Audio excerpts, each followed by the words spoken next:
ছোট ভাই নওশাদ দয়াময় নবী বংশের ছেলে, পীরের ঘরের ছেলে।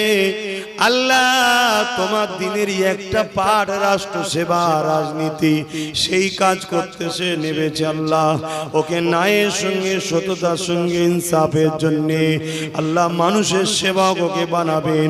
মুসলিম, হিন্দু, দলিত, আদিবাসী যেই হোক না কেন, যারাই অসহায় তাদের পাশে আমার ভাইকে দান করাবেন। আমার ভাইকে সমস্ত ধর্ম, বর্ণ, কালার মানুষের, গরিবের সেবা করার জন্য, ইনসাফ, ইনসানিয়াত প্রতিষ্ঠিতর জন্য আল্লাহ আপনি আমার ছোট ভাইকে অনেক বড় রাজ ক্ষমতার সিংহাসনে বসাবে। দুনিয়ায় যে যতই বাধা দিক না কেন, লাহু মুলকুস সামাওয়াতি ওয়াল আরদ, জমিন আসমানের বাদশাহী তো আপনার হাতে।